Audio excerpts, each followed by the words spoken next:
Well, hello, everybody. I want everybody to join me in giving my running mate, Angela Walker, a happy birthday. Happy birthday, girl. You, Howie.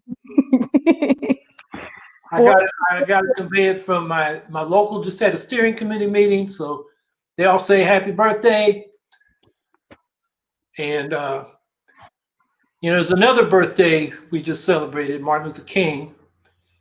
And, when I think about him and how he's really misunderstood today, people don't realize how radical he was. And what I did today was reread an article he wrote called The Bravest Man I Ever Met. And it was about Norman Thomas, who was a 6-time presidential candidate of the Socialist Party. And King went into a whole lot of stories about courageous things he did fighting segregation and discrimination going back to the 20s. And Thomas spoke at the March on Washington in 1963, and King tells a little story in that article about how a little black boy asked his father, "Who's that white man?" And King says, he was with us before any of the white folks were. And, that March on Washington was really organized by the Little Socialist Party. Bayard Rustin and A. Philip Randolph, Norman Thomas, and their youth group, the Yipsels, the Young People's Socialist League. And, they organized the buses. They wrote a lot of the, materials that went with the march. And it just goes to show that, a well-organized, relatively small group can organize some big events. So I guess that's what I'm thinking about, on this birthday in conjunction with your birthday, Angela. And I guess the other thing is, the inauguration's tomorrow. Trump is on his way out. Good riddance. I hope the Democrats don't let it go at that. I hope they pass that impeachment on to the Senate. And there's a real investigation to see if any of those Republicans actually collaborated with that attempted counter-revolution, trying to stop the count, do something. God knows what they really had in mind. But that investigation is going on, and hopefully that evidence will come out in the Senate and they will convict them this time and bar him from future public office. And then he can deal with all the criminal complaints he's going to face in New York and elsewhere. So we're turning a corner. The corner, looking around the corner doesn't look so good. I'm already hearing Biden's pulling back from the public option. Not that that's a real solution. He's telling this caravan coming up from Honduras that's right now being guarded by the Guatemalan military, don't come.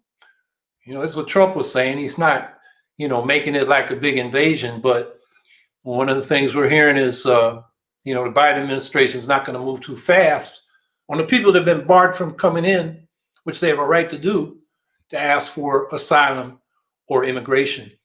So, we get past one phase and we go into another in fighting for what's right. So, Angela, what's on your mind? First off, hey everybody. Thank you for the love. 47 years on this planet. So keep rocking it out, I reckon. I think the thing that's on everybody's mind is, what are we expecting tomorrow? I think this could go any number of ways. And the fact that people are being arrested with like serious weapons and, making threats and things like that, it's concerning. And I think a lot of people are going to, be watching tomorrow to see how things transpire.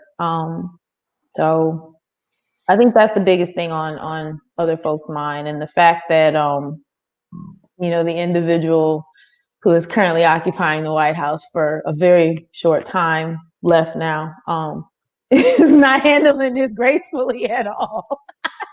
I mean, it's so embarrassing. It's like, who, there's no decor. I mean, there has to be, we've watched these, regime changes any number of times, and we have never seen the reality show like this. Like, who tries to take things out of the White House? Who does that?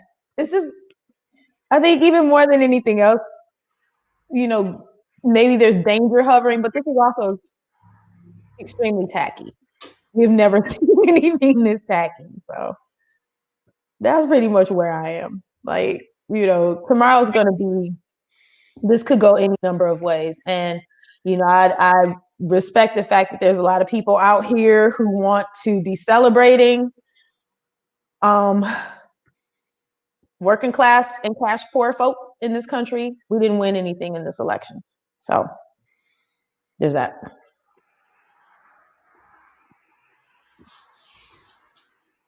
Woo-hoo.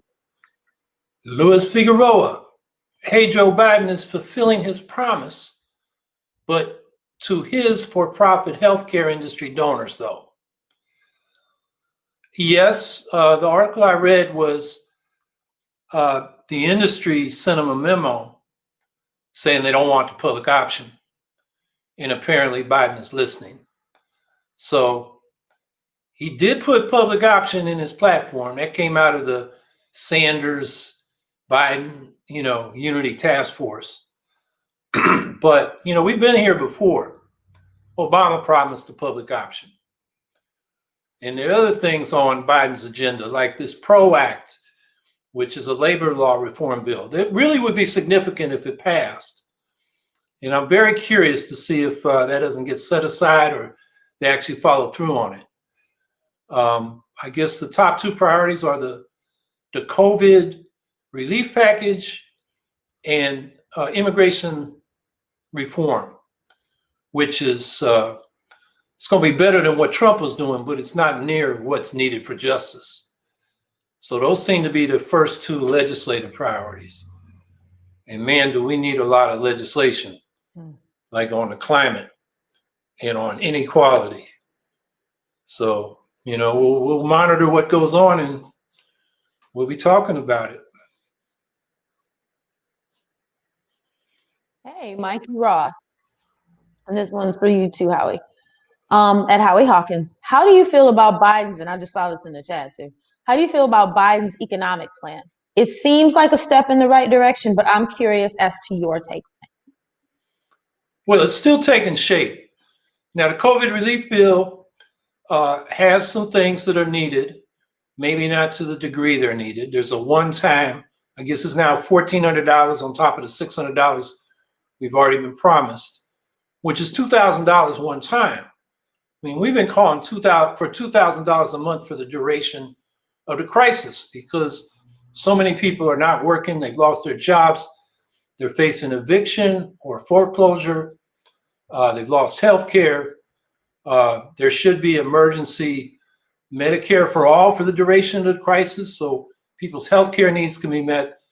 There's $350 billion for state and local aid, which is definitely needed, but the governor of New York, where I live, Andrew Cuomo, said, we don't know what we're going to get. So if we get 15 billion, we can balance the budget. If we get less, there's going to have to be cuts and maybe some tax hikes.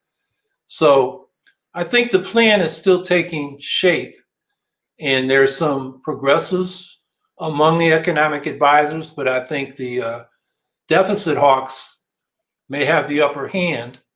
And we'll see as we go through the year after this first relief package. And the Republicans are already rediscovering their fiscal probity, which they didn't have under Reagan or either of the Bushes or under Trump. So they're not sincere, but they're going to use that to object to the kind of stimulus we need. Of course, we're talking about a massive public investment program, our eco-socialist Green New Deal, to rebuild all the productive systems in our society so they are zero emissions of greenhouse gases and produce everything we need with clean energy, lots of recycling, so we reduce extraction and waste disposal, And, it's a whole program that would create in our budget 38 million new jobs. And really the problem there is, can we find enough people to do all the work in the time frame that it's needed to deal with this climate crisis? So how do I feel about Biden's economic plan? I think what he's told us is not enough. Yeah, step in the right direction compared to what we got from Trump, which is a low bar. But I don't think it's going to be enough going forward. And the problem there is the economic anxieties and hardships that people face is what the right is mobilizing people around. They are scapegoating minorities, immigrants, and have all these crazy conspiracy theories to explain why people are having problems, when in fact we know it's corporate power structure that move jobs overseas, not immigrants and so forth. So, if we don't get a good economic response, the right is going to keep mobilizing like they have, and that puts us in a difficult situation in this country.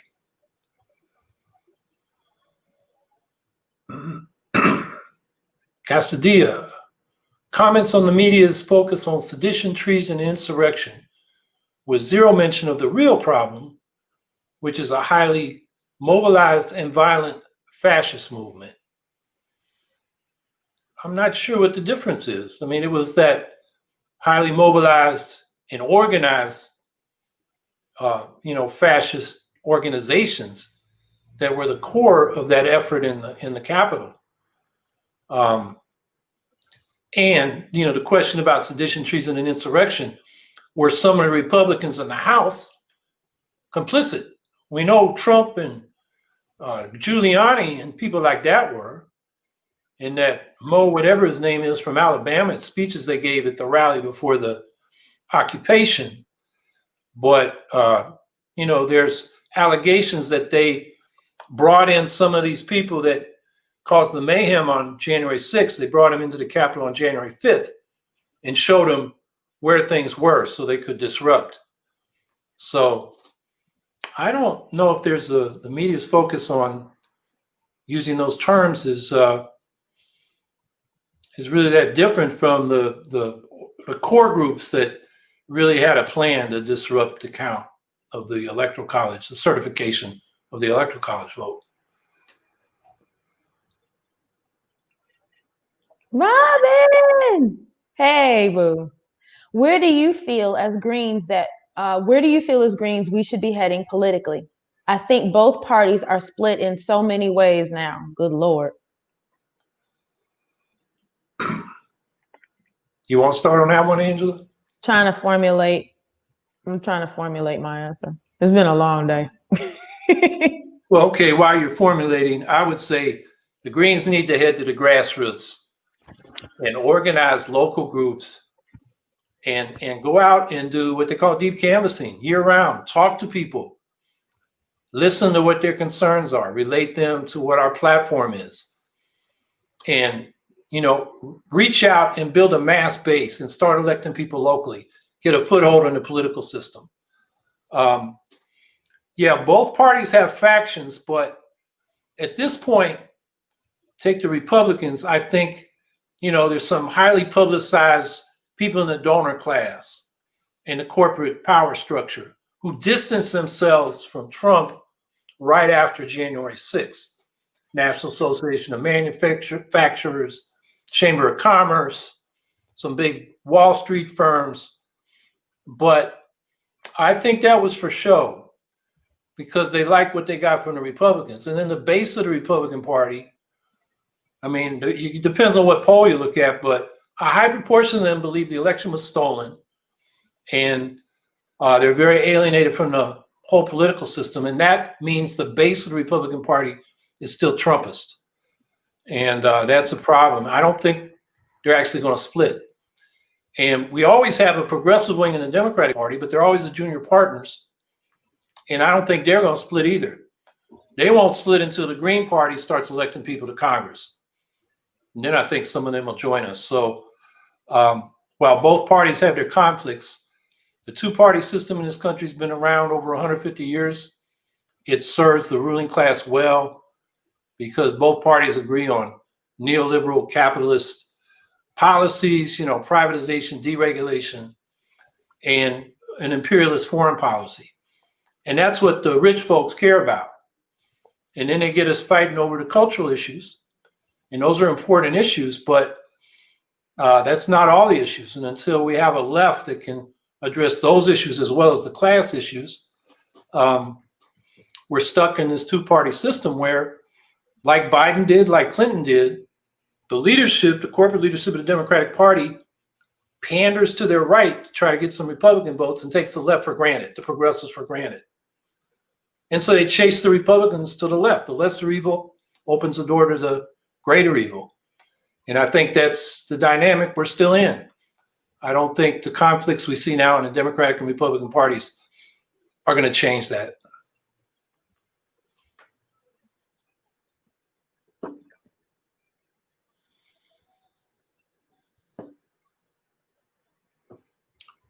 Nothing to add, Angela? No. You said what I was like stuck on, but like, yeah. Okay. We have to bring this fight to the people. And that was like a really vague way of saying that, but we absolutely have to do what neither party is doing and really engage people in ways that give them the opportunity to discuss what's going on with them, what's important to them, and also to talk to them about how they feel change should be made. Like one of the things that, I was a part of a really dope, like salon type, virtual salon discussion that a dear friend of mine held over the weekend. One of the things that, is on people's radar is ranked choice voting. These were folks from around the country. And that, this is an idea that a whole lot of folks can get behind. So, and I saw in the chat that without ranked choice voting, a lot of things are just going to like keep going the way that they're going. So, issues that we can get people coalesced around, I think that's a big one.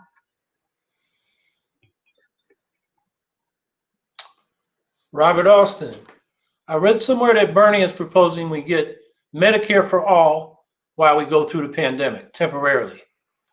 I have a hard time trusting Dems. Could a temporary Medicare for all be successful in a short period? We went to Medicare for seniors in a year in 1965. So by 66, seniors were getting it. Medicare for all simplifies the administration. And all this talk about we can't do that, it's too complicated, is nonsense. That's coming from the insurance industry, which has created the most complicated health insurance system in the world. And yeah, I don't trust the Dems. We're not going to get Medicare for all temporarily. We'll only get it when we get it permanently. Bernie's proposing it, but he wanted to be the labor secretary. And I'm glad he's not, because I think he'll be better off speaking from the Senate. Robert Reich was the labor secretary under Bill Clinton for 4 years. And then he wrote a book. It was titled Locked in the Cabinet. I think Bernie would have been locked in the cabinet if he was the labor secretary. So I think he's better off in the Senate if he'll speak up.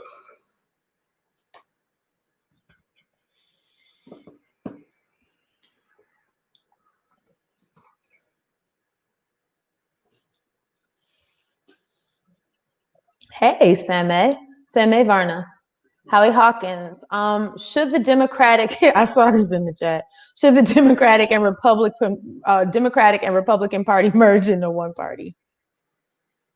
Well, if we did have a proportional representation system, I think there'd be some reshuffling. And the old school country club Republicans would feel very comfortable in the centrist Biden type Democrats, the Clinton Democrats. And there'd be a far right party of the Trumpies, and then the progressives in the Democratic Party would be with the Green Party or maybe another party on the left. But I don't think that's going to happen until we have a proportional system. And they're going to fight that tooth and nail, because the two-party system, like I was saying earlier, really serves the interests of the ruling class.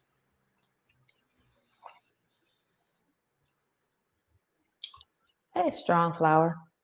Hi, Miss Angela. Hey, darling. Are you familiar with Yvette Carnell of the ADOS movement that's working toward Black American reparations? Yes, I am. If so, just wanted to know if you consider networking with them. Thanks. There are folks in that particular movement that I have had discussions around reparations with. Good, productive discussions. However, I actually went on, a podcast hosted by someone who is a member of the movement, just, to present our Howie and my campaign and, what we're running on and eco-socialism, things like that. I will tell you, they tore me apart. It was vicious because I am an internationalist. I am a diasporist. And those are things that I have never backed down from, and will continue to be a diasporist and an internationalist. So while I understand, where they are and working on, reparations, I am personally not a part of the movement. There are a couple of people that I have had and continue to have discussions with around reparations. And, and at the beginning of our campaign, I said, everybody isn't going to agree on everything, but we find the one issue that we can lift up and we work from there. And, these folks are willing to work with me and with the understanding that I'm not part of that movement. So yeah, I know who she is. Jennifer! That's yours, Howie. I had to shout her out. Okay, Howie Hawkins, I spoke to someone who's a part of Lenora Fulani's team and the electoral reform agenda. They wanted to know what we think of open primaries. What's the Green Party's response? I think open primaries are designed to destroy parties. Party members should decide their nominations. And if you open them up to people who are, independent, not part of any organization, they can flood in and out of parties. One year they vote in the Republican Party, the next year the Democratic Party. That's what you see in these open primary states. They really take control of the party agenda out of the hands of the party members.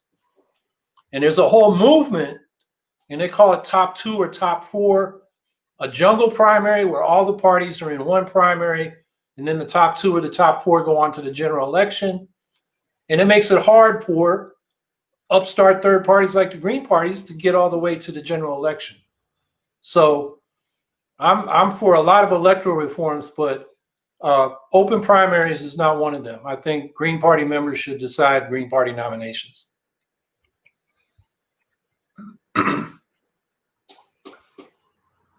Hey, that's our buddy JS Tube 36. Question for Howie and Angela. Happy birthday. Thank you. Thank you. Would you support voters electing Supreme Court judges instead of having them appointed by a sitting president? I would. Let them, run as candidates in the same way that anybody who wants to hold office does. Put your views on the table. I think that if there had been a situation in place where that happened, we wouldn't be saddled with Clarence Thomas. But that's just me. So what do you think, Howie? That's problematic because elections, particularly under the current system, are so dominated by money and special interests and the power structure that they'll get their people in there anyway. I think a reform we could work on now and possibly get, given the current composition of the Supreme Court, is to set term limits of 18 years. And then every 2 years, the president would get to appoint a new justice. Plus anybody that died, then that would add another one. And so that would be a regular schedule. And, you couldn't appoint somebody who's very young because you think they'll be there for decades and decades. And that would create some rotation and reflect the current politics of the country. I mean, the way it is now, I forget the number, but something like 15 of the last 19 justices have been appointed by Republicans, mostly because of the random nature of when people retire or die, but also because of what they did to Merrick Garland and then forced through this last woman that the Republicans forced through, which was just a strict power play by Mitch McConnell. So I think that's a reform we might could get right now. And I think that would be probably the best thing we can hope for right now to begin to change the Supreme Court to better reflect, where the people are at.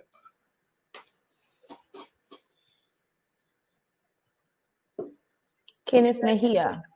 Happy birthday, Angela. Thank you, darling. We're happy to be running green locally in Los Angeles for city controller. How can we get Greens to focus more on local elections during the off years? Focus as in volunteer, donate, help out, etc. Well, more people should do like Kenneth Mejia has done. And I know he's looking at a race in Los Angeles. I thought it was mayor. Is it city comptroller? Whatever it is, Kenneth ran for Congress and built up a strong local organization, got a lot of people to donate, had the resources to get the word out. They did a lot of canvassing. And, the question is really important. How can we get Greens to focus more on local elections during the off years? And I would say during the on years too, because we can win these local races. That's where we've won races. We've won over 1,200 over the years. We have 110 Greens in office right now, but the potential is for thousands. There's 500,000 local offices in this country. And when you run locally, the big money in media are not as important as the Greens going out and talking to voters. And the fact that we go out and talk to people and listen, they would just respect that right away because we're showing enough care and respect for them that we listened. Mostly what happens in these local elections is most districts are one-party districts due to gerrymandering. So the party, through their internal process, their machine, they designate somebody to run for an office. And then it's real easy to win because there's not competition in most of these districts. So most of these candidates from the major parties don't do a lot of that grassroots talking to voters. That's where the Greens can have an advantage if we use it. And so, yeah, I completely agree that should be our focus. And I think Kenneth has shown us a lot how to do it. He's somebody, if you're in LA, get involved with him because he's shown how to do it. Hey, Robin. Robin Lorraine, hey, darling, is asking, Howie or Angela, what do you think about HR? And I know you put, because you corrected it in the chat, so I think it's HR 1, if I'm not mistaken. Well, it's a mixed bag. There's a lot of good stuff in there, but there are a lot of things that are problematic. One of them is they changed the qualification for presidential primary matching funds and they increased the amount of money we have to raise fivefold from $25,000, no, from $100,000, $5,000 from 20 states to $500,000. And that's, I think, $25,000 from 20 states. And they lower the amount of money that can be matched from $250 per up to $250 contributions to $200. Now, the Green Party is the only party that still tries to take advantage of this. We submitted our application. We raised enough money. Jill Stein did it twice. And the major parties don't do it because if you accept that primary matching funds, I think the limit was $48 million this year. You can't spend more than $48 million on your primaries. And the corporate parties, for them, that's not enough. So this seems to be really aimed at us. So that's one issue. And I got to read it in detail, and they have a new version. But I know there's a question on voting machines and voter verified paper ballots. And that I understand needs to be strengthened so that you don't have these black box machines that can by mistake or manipulation get the wrong result. And then that undermines credibility of the election. And because these Dominion machines were used in Georgia and some other states, the Trump people got some traction arguing that those machines were flipping votes. So that's another issue. The matching fund system, they set it up so you get a 6-to-1 match on small contributions to run for federal office. The problem there is it increases the disparity between low-funded and high-funded candidates. So if you've raised $10,000 in matching funds and you're a Green, you'll get $70,000. If you're a Democrat or Republicans raised $100,000 in donations that qualify for matching funds, you end up with $700,000. So the difference increases from $90,000 to $630,000. So this so-called public financing system really benefits the established incumbent candidates. There's another model of public campaign financing. It's been called the clean money model since the 1990s. And that is every candidate that qualifies gets an equal grant to run their campaigns. It also requires the public campaign finance system to have public debates that all qualified candidates are included in. Maine and Arizona have that for state elections. And in Arizona, in 2018, while I was excluded from debating Andrew Cuomo, Angel Torres, our gubernatorial candidate in Arizona, was on one of those debates under their public campaign finance system in Arizona. So those are some of the issues. There's other good things. H.R. 4 is important, which is the John Lewis Voting Rights Act. That'll restore the pre-clearance provision to the Voting Rights Act, which the Supreme Court knocked out. And what that does is require states who change qualifications for voting to get pre-cleared by the Justice Department to make sure it's not discriminating against protected classes of people, like Black people in the South or Chicanos in the Southwest. And when that pre-clearance provision was knocked out by the Supreme Court, Republicans in over a dozen states immediately passed laws that made it harder for, it was aimed at Black people, but it affected a lot of low-income people, like getting photo ID, changing the number of, or the allocation of voting resources to communities, so that if you're in a low-income Black community, you got to stand in line for hours to vote. But if you're out there in the white suburbs, you just go in, vote, and leave. So that's really important. H.R. 4. H.R. 1, we're going to have more to say about that going forward because it does have those problematic provisions alongside a lot of good stuff. But, we don't want the bad stuff to basically hinder our ability to compete in elections.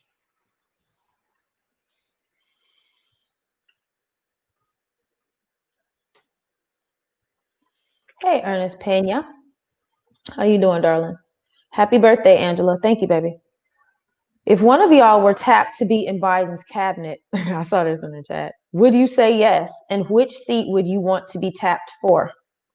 I think I can rest comfortably in the knowledge that if Joe Biden is any how or way familiar with my politics, he will not be tapping me. Howie. Yeah, he's not going to tap us. But if he wanted to tap me, I'd be the climate czar. That's what Gina McCarthy is. And I'd probably get thrown out in about a week because, I'd be advocating they do things that they haven't even contemplated to deal with this climate crisis. But I guess I get a little media and a few headlines.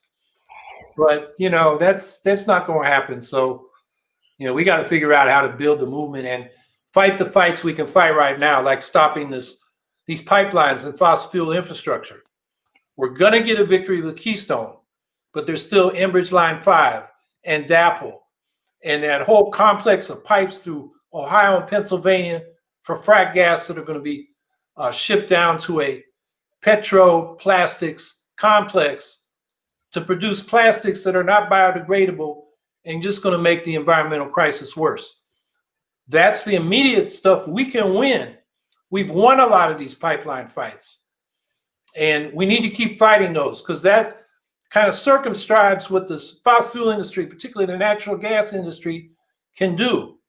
And then we can build upon that to try to get the kind of real investment in clean energy and new production systems that we need.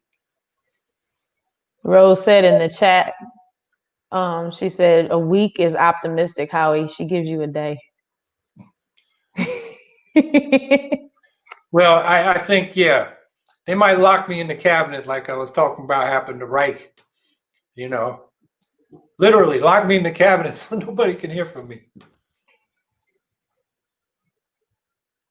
Definitely not Jerry Garcia. Well, all right. Hey, Howie and Angela. I had a more serious question last week, but this week I'm just wondering what music is in your playlist. Lord have mercy.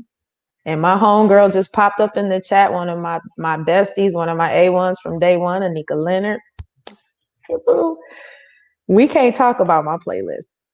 Howie, what you got? Because mine, boy, y'all will look at me very differently if you knew the kind of stuff I listen to, some of it. Howie, what you got? My playlist is not on my phone. I've never ever set that up. My playlist is in my head, and I keep going back to Marvin Gaye and Curtis Mayfield and people like that, late 60s, early 70s, when they had that sort of conscious R&B music. So that's what's playing in my head. She talking about get the people what they want. Boy, if y'all knew what I downloaded today. Anyway, Pretzel Cheese 85. Hey, baby. Does anyone deserve to have $1 billion? No. No. For the simple fact that in order to amass that sort of wealth, someone somewhere did without.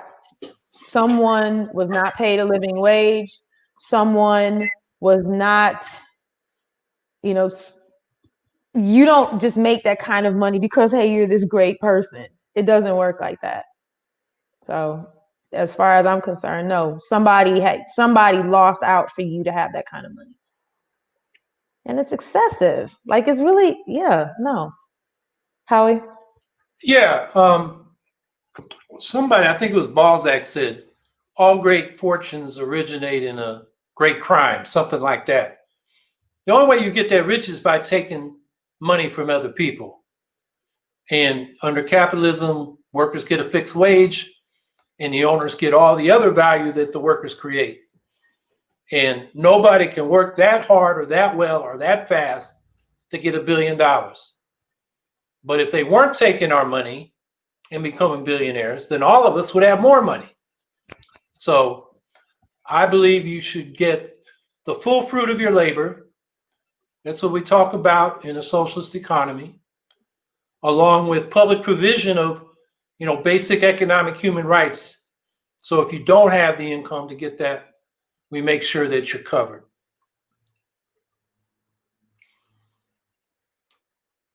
I want to just jump in because I'm looking at this, and I want to make it real clear with Quesadilla, like, this is not us ignoring or minimizing, you know, what we're looking at happening in the state. We also are very cognizant of the fact that any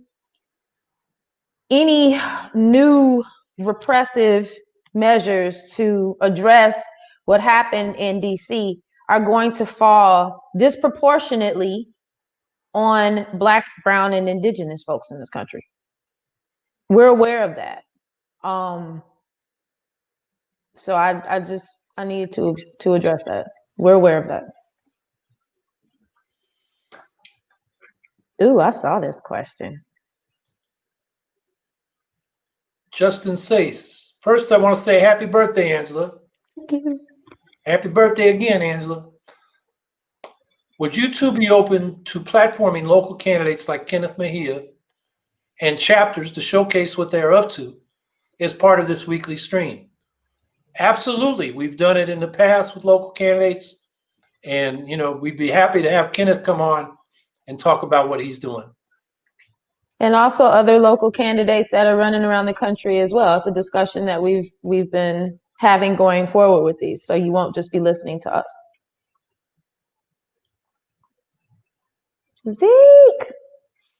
Zeke Kramer, do you think Biden and the Dems will try to fix what Shelby versus Holder repealed from the Voting Rights Act? That's H.R. 4, the John Lewis Voting Rights Act. If I have the right decision, that's the one that got rid of the preclearance provision of the Voting Rights Act. So yes, that's been on the Democrats' agenda, and I think this is one thing they will do. And if they don't, man, oh man, we got to make it, they got to have hell to pay if they don't follow through on that one.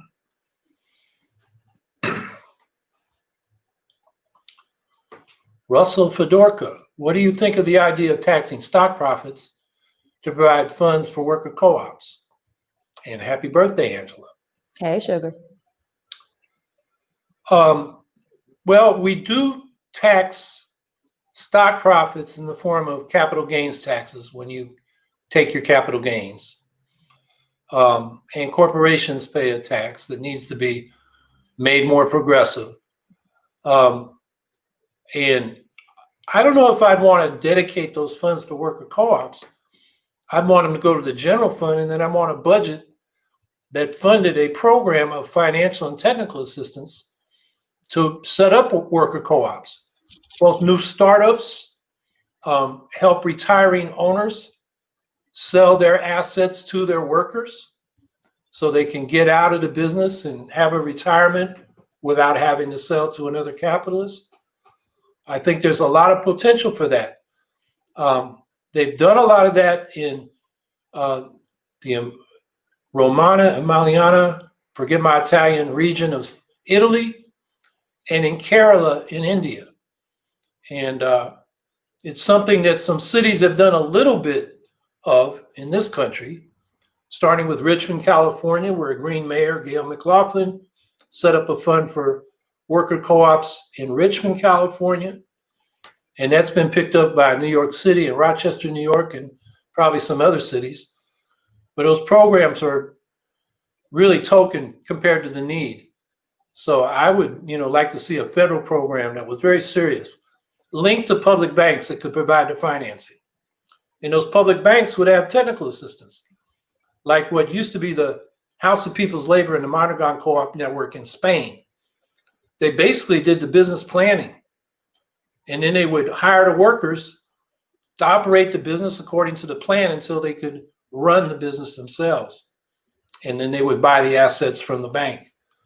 I think that's the kind of model we need to spread these co-ops much more quickly than we are now, with just sort of nonprofit, underfunded technical groups trying to help, basically small co-ops get started.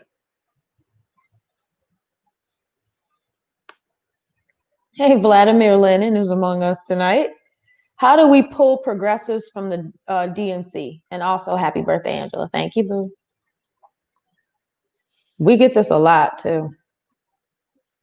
My thing is, and I'm probably going to butcher this because Howie has like this really academic answer for this, but pulling progressives from the Democratic Party, these folks already know who we are. They know what we stand for. And my thing with, if you are a member of the Democratic Party and you consider yourself a progressive and you see what this party is doing as far as where they're moving, and the fact that the things that you're championing are not the things that they're standing for and championing for the people, then why are you there?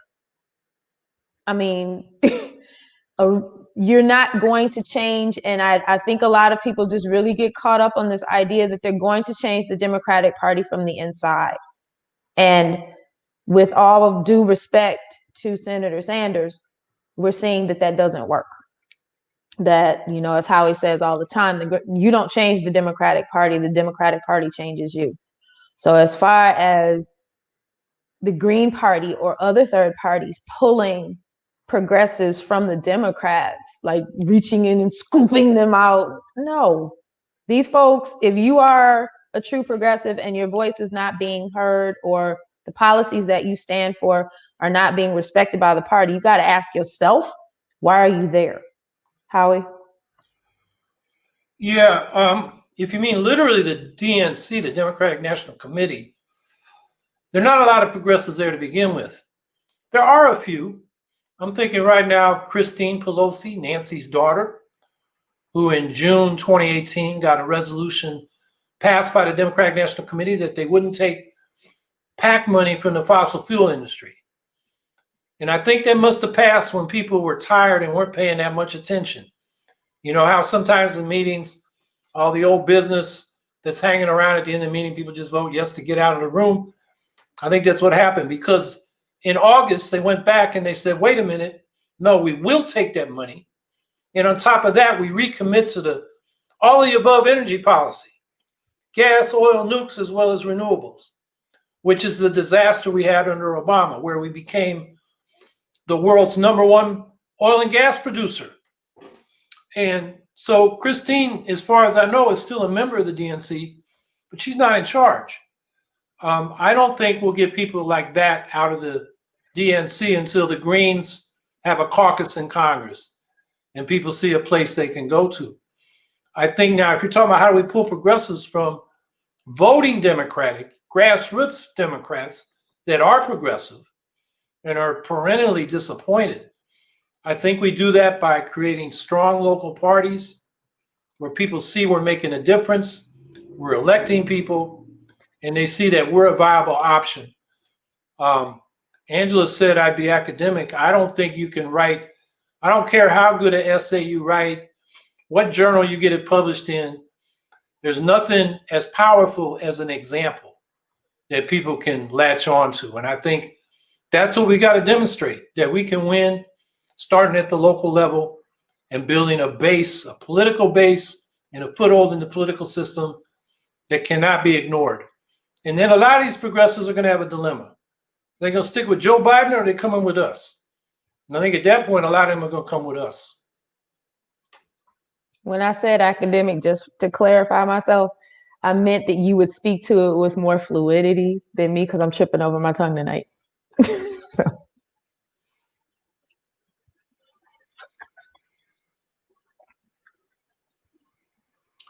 I saw this one. Go ahead and read that, Howie. I had to think on that a minute. Miss Leo, do you think people could legally get married between two or more humans and have equal parental rights to their kids, whether LGBTQIA+ or not, without caring about religion or anything like that? You know who I get asked this a lot is brothers who have immigrated from Africa, where they have, multiple wives in their culture. And I haven't really thought it through. I know that with respect to the Mormons, there was concern that the women didn't have real equal rights. And so, marriage is a legal category, and I'm not sure it can accommodate more than two. But it's not something I've thought deeply about. So that's about the best I can tell you. Now, I could speak to this in a way that incriminates me as a person who has practiced polyamory. And this is a question that is not just something that comes up in, immigrant communities where, polygamy is practiced in other countries, but also here. There's a very numerous thriving polyamorous, polygamous, polyandrous communities here in the States as well. And this is a question that they're dealing with, because we have laws in this country against bigamy. So yeah, I do believe in this concept of it does take a village for children, and that, you can't have too many adults, loving the children, but at the same time, there are also the concerns that Howie raised and things that, you know, the old heads among us remember, you know, Waco. We remember, you know, the raid on that compound not too long ago. And I know the difference between the fundamentalist LDS and the mainstream LDS who don't practice polygamy. So, you know, basically, yeah, it's women, the rights of women and children that are up here. So I think that's a very thorny question right now.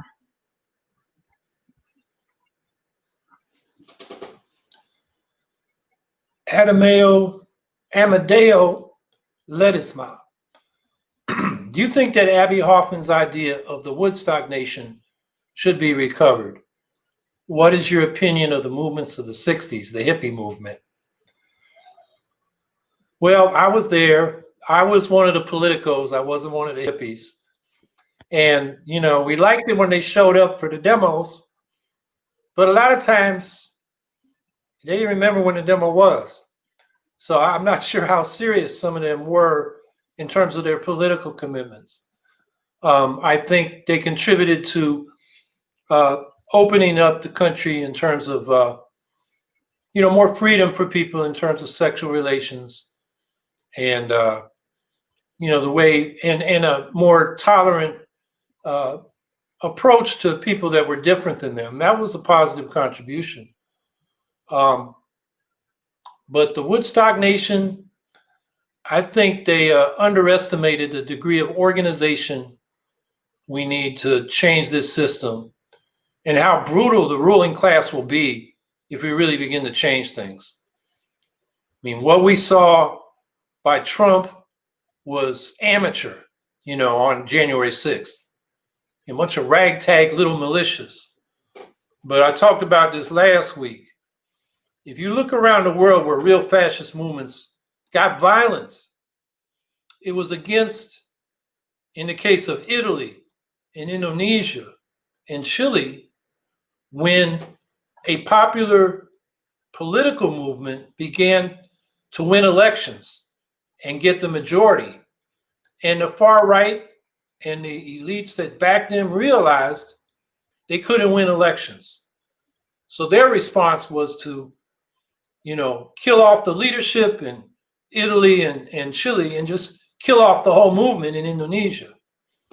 And I think what we have now, and this is why the Trumpian Republicans are dangerous, is that they realize that they're a political minority in this country. While they can gerrymander districts to get legislative seats, they can't win the presidency in a popular vote. They can't win the governorship in a lot of states by a popular vote. And so they're doing what they did during Reconstruction, when the black vote meant between the radical Republicans and the black vote, you know, they had Reconstruction governments, and they were overthrown violently by the KKK and similar groups and the Democratic Party at that time, whose slogan was white supremacy. And so I don't think the Woodstock Nation was prepared to deal with that kind of repression. And so it had positive contributions, but I don't think it's sufficient.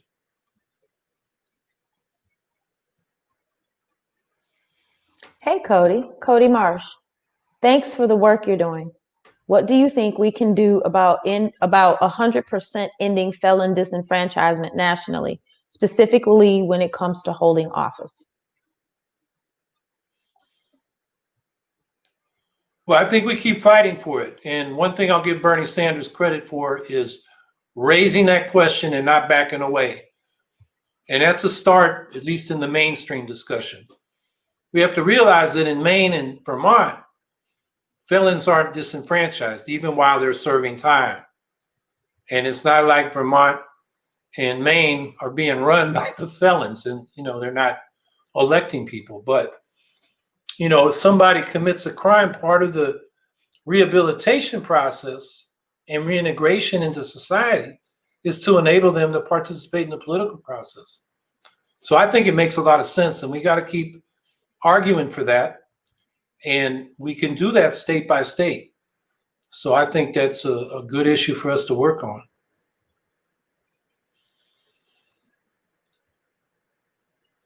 All right, Mr. President, we're getting the cane from the boss. What are your final thoughts? I think everybody should give Angela a birthday present by becoming a sustainer of our campaign. Go to howiehawkins.us and see what you might could contribute monthly. And so we can keep doing the organizing that we're attempting to do, which now is focused on trying to help local Green parties get better organized, teach them the organizing skills that we know and share that with them, help local election campaigns where we can, do political education around the eco-socialist vision, and where we can do issue campaigns. You know, felon enfranchisement could be one, for example. So, you know, it takes a little overhead to keep, you know, the Zoom account going and our communications going. And, you know, I just work here. I don't know all the background stuff and what the budget is, but I know it takes some money. So I would ask people to, you know, because I know Angela, we talked about this. She don't want anything from you directly, but she'd like people that are not yet become sustainers of our campaign so we can keep going. What Howie said, because, you know, I try to be low key about my stuff, so, but I guess there's times when you need to go in and plug. So what Howie said, and also what I'm seeing in the chat, you know, are we scared or concerned about what may be coming to us in the coming week and time after that? I don't want anyone to be afraid of anything. I don't, you know, folks are going to move cautiously if you need to, but I don't want people to be, you know, not doing what you normally do because things appear to be whatever. But trust your judgment. If, you know, something seems off where you are, just be observant. But I don't like the ideas that idea of people being so afraid that they're not, you know, living their daily lives. I mean, we already have a pandemic that we are having to contend with and still contend with all of the fallout from that. And then you add all of this uncertainty coming out of Washington in the mix. I mean, and also not just Washington, but also around the country, because I know there was a thing about state capitals being threatened and things like that. So what I would say is just when y'all are moving around, and this is something I do myself, just read the room, know where you are, be observant, but don't be, you know, don't limit your movements. Don't be afraid. Just be observant. And continue to take care of yourself. COVID is kicking tail around this country. It is the rates coming out of South Carolina are discouraging. So I can only imagine what's happening in other places. So just continue, you know, doing the things that keep you healthy.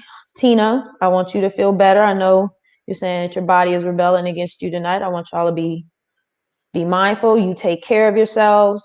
And also keep your emotional state up as much as you can. Like, people were asking about music.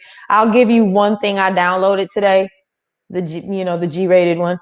Big Maybell, the singer from the 50s that my truck is named after, has a song called I'm Getting Along All Right. And it's pretty sassy. That's all I'm gonna tell y'all about that. But that's one of the songs I downloaded today. So y'all take care of yourselves, take care of each other. Kenneth O'Connor, folks are plugging things in the chat. So yeah, y'all just take care of each other. Take care of yourselves.